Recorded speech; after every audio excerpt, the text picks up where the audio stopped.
আসসালামু আলাইকুম, কেমন আছো তোমরা সবাই? আশা করি আল্লাহর রহমতে ভালো আছো। তোমাদের দোয়ায় ও আল্লাহর রহমতে আমরাও ভালো আছি, আলহামদুলিল্লাহ। আজ কয়েকদিন যাবতই দেখছো সবাই প্রচন্ড গরম পড়ছে, তো সেই জন্য আসলে প্রচুর ঠান্ডা লেগে গিয়েছে, এই জন্য গলাটা একটু বসে গিয়েছে। ভিডিও আপলোড দিতে হলে তো ভয়েস ওভার দিতেই হবে, তো কি আর করা, ভাঙা গলায় দিলাম। সবাই ভুল ত্রুটি হলে ক্ষমা সুন্দর দৃষ্টিতে দেখবে। এই মাছগুলো আমার কাকার পুকুর থেকে মেরেছে, এই মাছগুলো আমার বোনের বাসায় পাঠানো হবে। সকালবেলা চিনির পাতা, মিষ্টি, পান সুপারি এগুলো সব নিয়ে যাবে আমার ফুপা আর কাকুরা। তারপরে ইতিমধ্যে অনেক সময় পার হয়ে গিয়েছে, আমরা সবাই খাওয়া দাওয়া করে বসেই ছিলাম। এখন রেডি ফেডি হয়ে চলে যাচ্ছি। 2টা হাইস, সাথে কয়েকটা মোটরসাইকেল যাবে।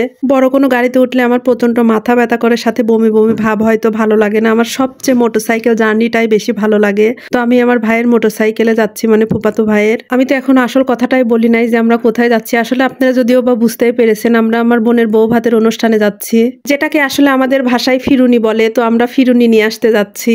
আমার যখন বিয়ে হয়, আমার এই ভাইটা অনেক ছোট ছিল, তো ওর ভাইয়া ওকে সামনে নিয়ে, মোটরসাইকেলের সামনে নিয়ে আমরা ঘুরতাম ওকে নিয়ে। তো কয়েক বছরের ব্যবধানে এতই বড় হয়ে গিয়েছে, আজকে আমি ওর মোটরসাইকেলের পিছনেই বসে ঘুরতে যাচ্ছি। এই যে নিজের ফ্যামিলির সঙ্গে সময় কাটানো, আমার ফুফাতো ভাই বোন, আমাদের এমন একটা সম্পর্ক বুঝতেই পারবে না কেউ যে আমরা ফুফাতো ভাই বোন। নিজের মনে হয় আপন ভাইয়ের বোনের থেকেও অনেক বেশি ক্লোজ সম্পর্ক।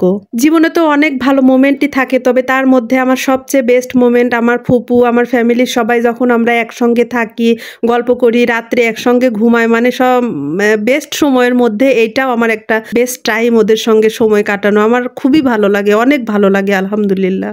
এই তো আমরা দীর্ঘ পথ জার্নি করে এখন চলে এসেছি আমার বোনের বাসায়। তো এসেই দেখছি আমার বোনের বাসর ঘরের ফুলগুলো একদম শুকিয়ে গিয়েছে, এত পরিমাণে গরম ছিল আর হিট, রুমের মধ্যে মনে হচ্ছে প্রচন্ড গরম।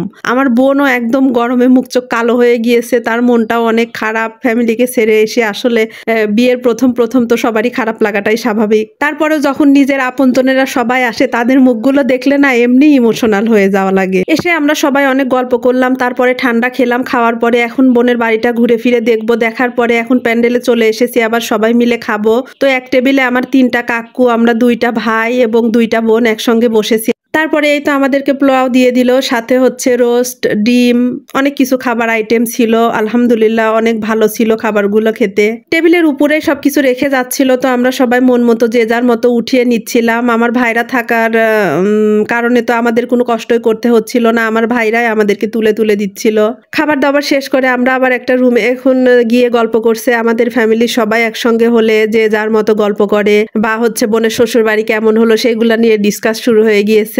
প্রথম কোনো আত্মীয় হলে তো যে যার মতো মন্তব্য করবে, এটাই স্বাভাবিক। আমরাও আমাদের মতো ঘুরে ফিরে দেখলাম এবং আমাদের মন্তব্য প্রকাশ করলাম। তো অলমোস্ট সবকিছু শেষ করে এখন আমরা আবার বাসার উদ্দেশ্যে রওনা দিয়ে দিয়েছি। তবে জীবনে সুখী হতে হলে 5তলা বিল্ডিং বা 1তলা বিল্ডিং এইসব কোনো কিছুই ম্যাটার করে না, সবই 4 আঙ্গুরের কপালে, আমাদের যা লেখা আছে তাই হবে। তো সবকিছু মিলায় আমার বোনের শ্বশুর বাড়ি অনেক সুন্দর হয়েছে, ভালো হয়েছে, আলহামদুলিল্লাহ। সেখানে যদি তারা সুখে থাকে, এটাই সবচেয়ে বড় বিষয়। বাসাটা কয়তলা বা কত সম্পদ আছে এইসব কোনো কিছু ম্যাটার করে না। এমনও জায়গা আছে দেখবেন কুড়ে ঘরে থেকেও তারা অনেক সুখী, আর এমনও ফ্যামিলি আছে দেখবেন 5তলার উপরে থেকেও তারা খুব অসুখী। এই পর্যন্ত তোমরা যারা ধৈর্য ধরে আমার ভিডিওটি দেখলে, তোমাদের যদি ভিডিওটি ভালো লেগে থাকে তাহলে একটা লাইক করে দিও। আর যারা আমার চ্যানেলে নতুন, এখনো চ্যানেলটি সাবস্ক্রাইব করো নাই, তারা চ্যানেলটা সাবস্ক্রাইব করে আমার পাশেই থাকো। আর যারা অলরেডি এই কাজটা করেছো তাদেরকে অসংখ্য ধন্যবাদ। আজ এই পর্যন্ত, দেখা হবে আবার নতুন কোনো ভিডিওতে। সে পর্যন্ত সবাই ভালো থাকবে। আল্লাহ হাফেজ, আসসালামু আলাইকুম।